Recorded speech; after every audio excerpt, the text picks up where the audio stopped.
really learned a lot about everything. And as I've mentioned before yesterday, in Melina's lab we are mainly using microscopy techniques to study meiosis in all sites of a variety of mammalian species, human, pig and mice, especially in some of the data I'm going to show to you today. And the results I'm going to show are not my data, but have been generated by a very talented PhD student, Agatha Zelinska, in the lab. Now, we get most of our human oocytes from donors at Bornholm Clinic, close to Cambridge, and we are in the fortunate position that we have a small satellite lab at Bornholm Clinic. So there we have one PhD student, Janka Zeric, she's a trained embryologist, and very importantly, we have a light sheet microscope for live imaging of human oocytes during meiosis. And this is very challenging because, as you know from Lena's talks, it takes a very, very long time until human oocytes undergo all stages of meiosis, and there's the problem of phototoxicity. But over the past years in the lab, we really have established the methods and the techniques to reliably image human oocytes. And the oocytes we are investigating are those that cannot be used for IVF because they are still in GB stage, so germinal vesicle stage, and patients that undergo fertility treatment because of male factor infertility, so this is ICSI, they can donate these oocytes to research, and the embryology lab then hands over the cells to Bianca, who brings them either up to the lab to use them directly for live cell experiments with the light sheet microscope, or she fixes them and ships them to the main lab in Germany. This is one of these GB oocytes, and you have all seen this video last year, but I'd like to show it again. So chromosomes are stained in magenta, and the nucleus is still intact. Here you can see the nucleolus. And in green are stained microtubules that will assemble the meiotic spindle that then separates the chromosomes. Start this video. So as I said at the beginning, the nucleus is still intact. Then comes nuclear envelope breakdown, the chromosomes form an aggregate, and then it takes a very long time until microtubules nucleate, and even longer until they form a bipolar spindle, and the chromosomes align in this spindle, and then the oocyte enters anaphase 1 and eliminates half of the chromosomes in this first polar body, and the other half of chromosomes aligns at this metaphase plate of the second meiotic spindle. Now this is a really long process.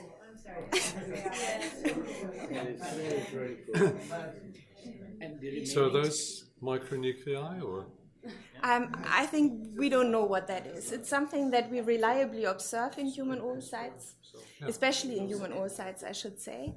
But it's totally unclear what this is. It's not a stain of chromosomes. This is no.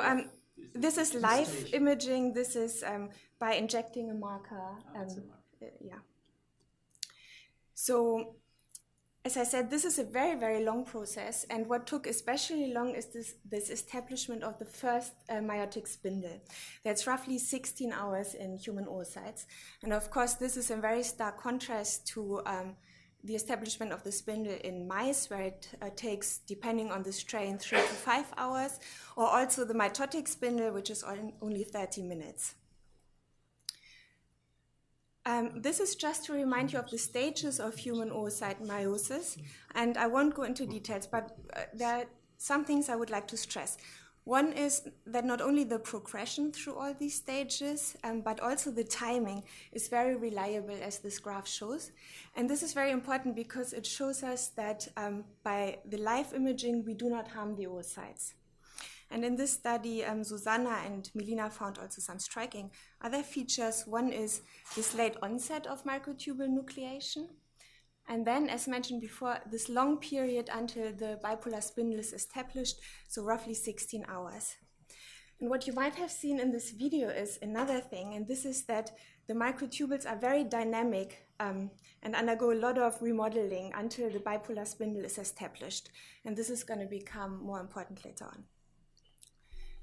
So one of the key problems the lab is focusing on is this increase in aneuploidies upon increase in maternal age, because the molecular mechanisms causing this maternal age effect, as we all know, are not well understood. And we try to study this problem by comparing systematically oocytes from young women and old women. And by this, we try to find out whether there are changes, for example, in chromosome organization or other factors. Every one of us knows how chromosomes separate, but I'd like to highlight a couple of things. So in meiosis 1, where we separate homologous chromosomes, two things have to be established. One, these links in the arm regions that allow for homologous recombination. And the other thing that is very important is the fusion of the sister kinetochores to then serve as microtubule attachments from microtubules deriving from one spindle pole. And last year, Melina has presented data showing that even in young women, these sister kinetochores often don't align properly, and that this then causes, and they don't fuse properly, and that this then causes abnormal microtubule attachments, and in consequence that this can lead to chromosomal segregation. In meiosis 1, however, we want to separate sister chromatids. And for this, the chromosome aligns in the spindle in a way that the individual sister kinetochores and chromatids face opposite spindle poles. And today I would like to show unpublished data indicating that also individual kinetochores can dissociate, and that this then in turn causes problems with microtubule attachment and could lead to chromosomal segregation. So what we all know and what is very well established is that chromosome morphology changes during aging of women, and this is mainly contributed to a loss in cohesins. So you all know that, but cohesins form these very stable complexes that hold sister chromatids together, and they are, of course, very long-living protein complexes. And during aging, people observe the cohesin loss that then causes an overall loosening of the global chromosome architecture, and in turn can cause chromosomal segregation. But what is not well understood is whether also individual kinetochores undergo changes during advanced maternal age, and whether changes could also affect their functionality. And one could think that even if one individual kinetochore in an egg with an overall normal chromosome architecture would be defect, that this then could cause or could prime the egg towards aneuploidy. And kinetochores could age by several means. One would be during the decade-long dormancy of the egg in the ovary, just like the cohesins. And another factor that could play a role are these extensive microtubule pulling forces that I mentioned before that kinetochores undergo during both meiotic divisions. So the question really is, do individual kinetochores age? And could this be contributed to the dramatic increase in aneuploid eggs with advancing female age? And to study this question, Agatha decided to look at old oocytes in these three mammalian species that I've mentioned, in humans, in pigs, and in mice. And she was using super resolution microscopy techniques to look at individual kinetochores. And she decided to look at the kinetochores in meiosis 2 because there the sister kinetochores are nicely bi-oriented, and this really allows to look at single kinetochores with great detail. So this now is an immunofluorescent image of a single chromosome where the DNA is stained in blue and kinetochores are labeled in pink. And here you see a black and white image of these sister kinetochores. And it's obvious that in both cases, the sister kinetochores are in a very compact and round structure. And this is in meiosis 2 oocyte of a young mouse. But when Agatha looked at oocytes from older mouse, sister kinetochores looked very different. And you can see that both of these sister kinetochores look as if they have multiple domains, so like 2 domains. And Agatha quantified more than 6,500 kinetochores in mice of different ages. And indeed, she found that in the old mice, and these we define as older than 60 weeks, there was a significant increase in these what we call dissociated kinetochores, up to 35%. And moreover, this kinetochore dissociation seems to be gradual because it increases upon advanced age of the mice. Were you stimulated? The mice? Yeah, the eggs. No.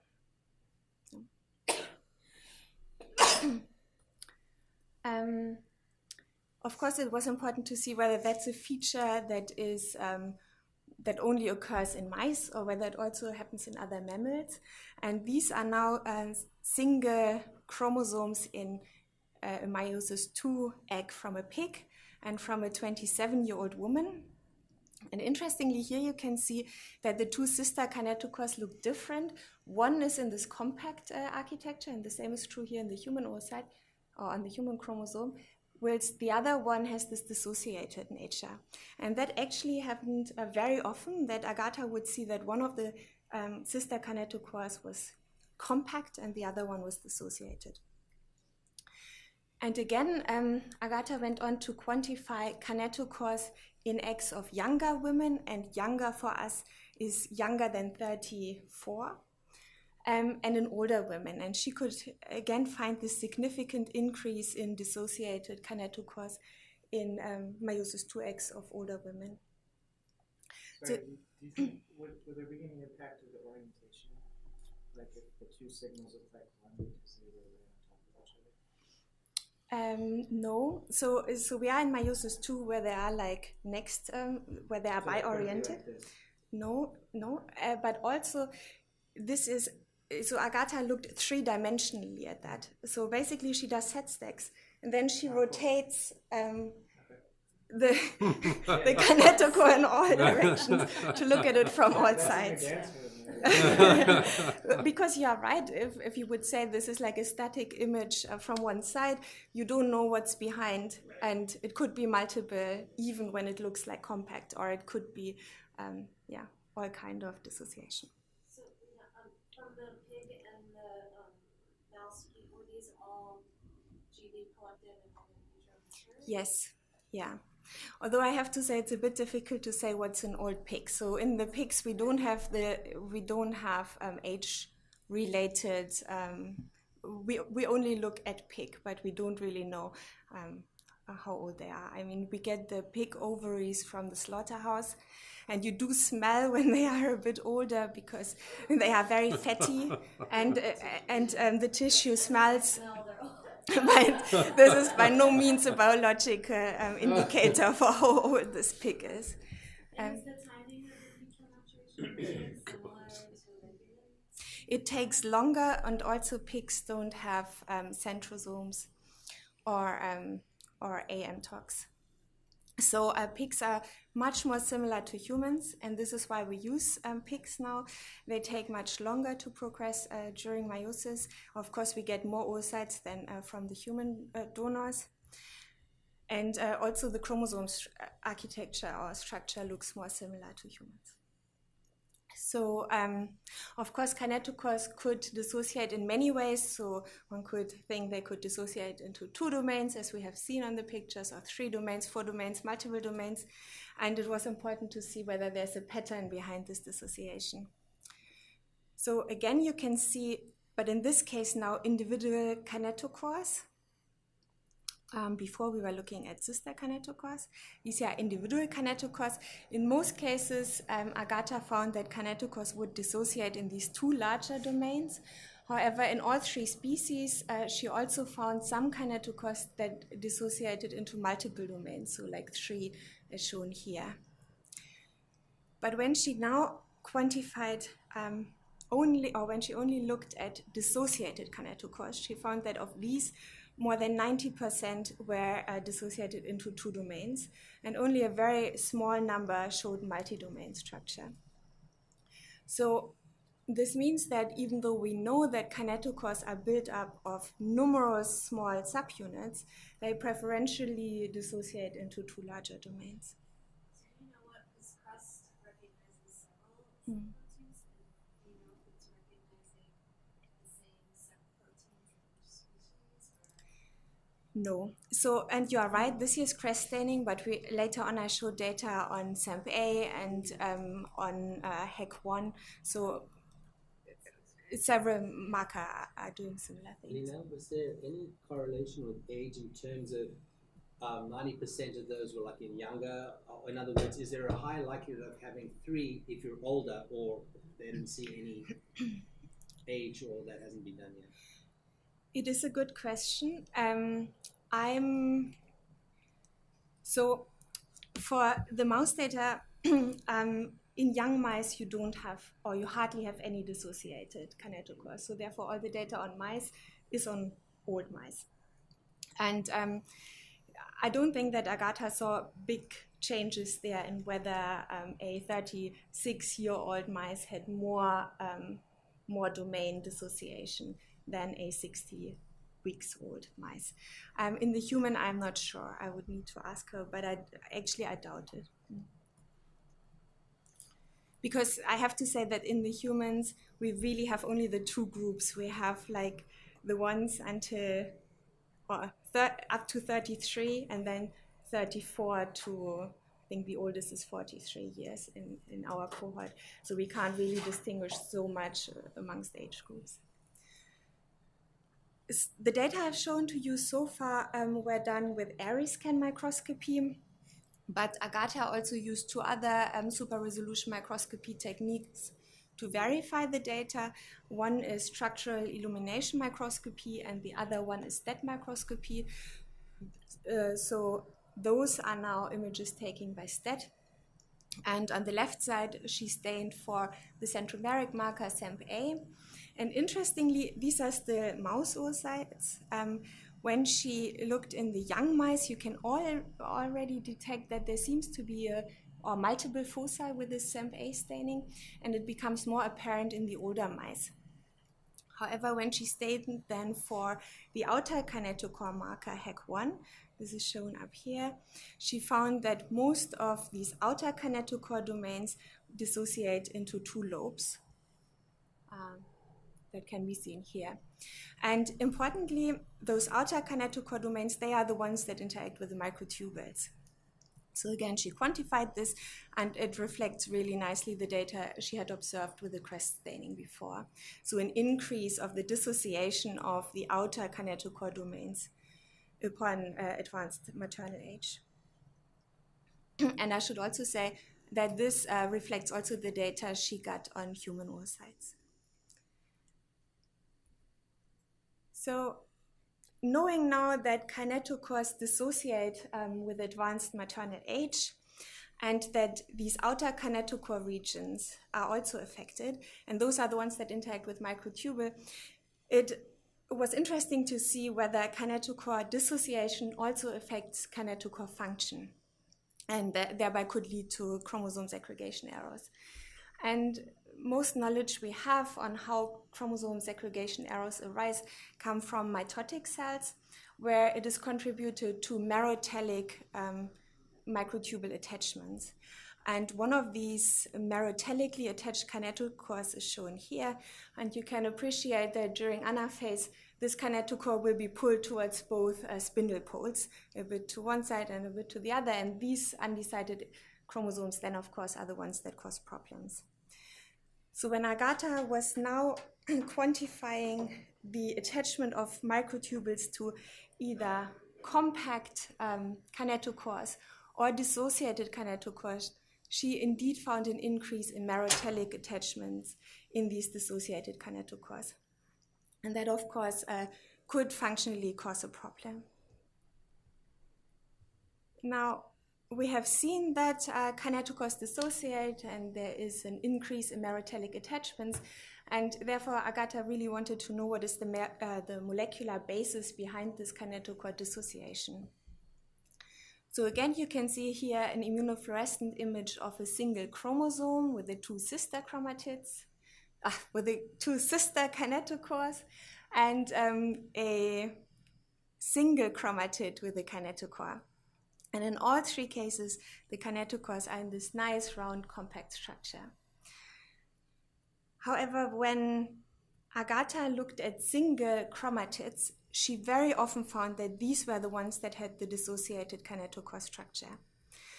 And she quantified this, and this is very interesting. So on the chromosome, she mainly found that kinetochores were in the compact structure, and then the mirror image is true for the single chromatids that mainly had dissociated kinetochores. This, of course, raises the exciting possibility that chromosome cohesion protects kinetochores from dissociation. And the question, therefore, is kinetochore dissociation a consequence of the age-related decline in cohesin? And if so, is the acute removal of cohesin sufficient to cause kinetochore dissociation? So Agatha decided to go back to oocytes from young mice, because in young mice, we know that the chromosome cohesion is intact because of the high levels of cohesion, but also that most of the kinetochores are in this compact configuration.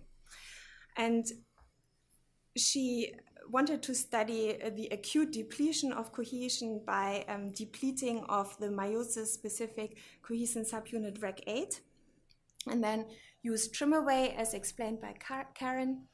And acute depletion of cohesin proteins, of course, should cause rapid sister chromatid separation. And the question is, does it also cause kinetochore dissociation? And this is now a oocyte from a young mouse in the metaphase 2 spindle. The microtubules are labeled in blue, chromosomes are labeled in red, and kinetochores in green. And you will see that after the injection of the Rec8 specific antibody to induce trim away, the sister chromatids rapidly fall apart. So it's a very fast process. Within minutes, this happens. So this is now after 30 minutes.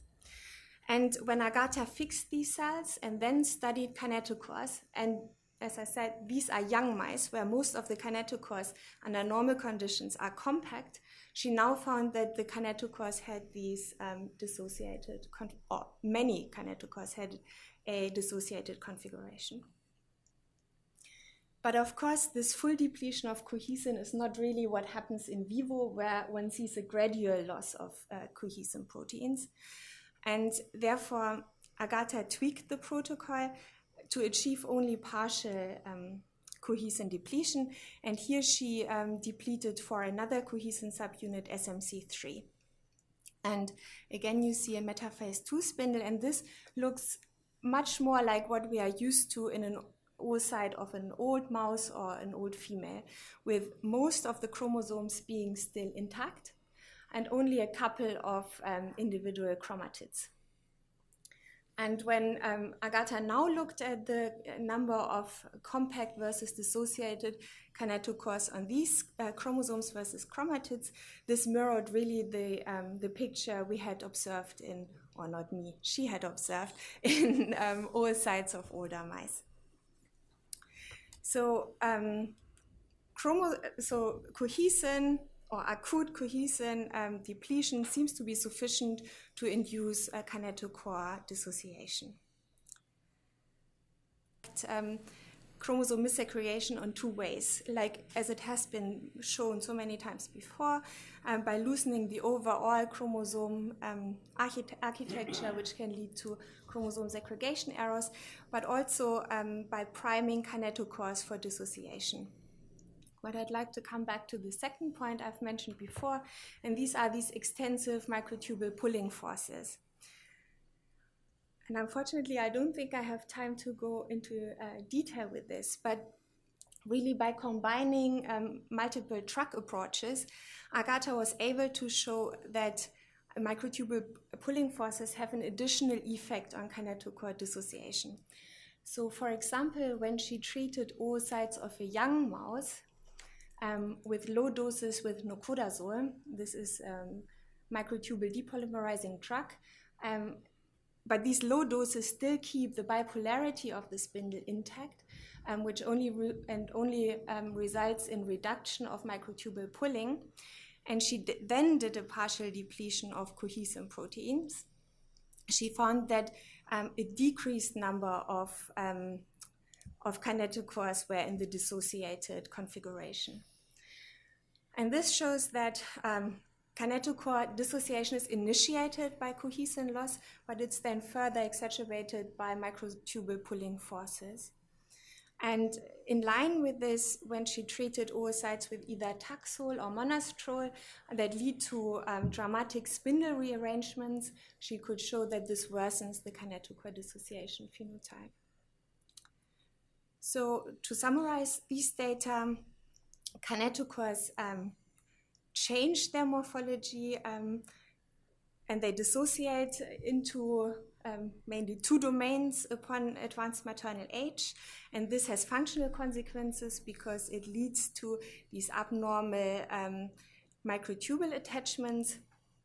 Furthermore, the study shows that cohesins could contribute in two ways to aneuploidy. So by changing the overall chromosome architecture, but also by having an effect on this kinetochore dissociation. And Agata found mainly the dissociation into two domains, and these lead to merotellic microtubule attachments, and then of course this can cause aneuploidy during anaphase. So this here is Melina's lab, or most of the people in her lab. We get most of the human eggs from Bornholm Clinic, but also from the Kinderwunschzentrum in Göttingen, and this has been a collaboration with Eva's lab. And then thank you all.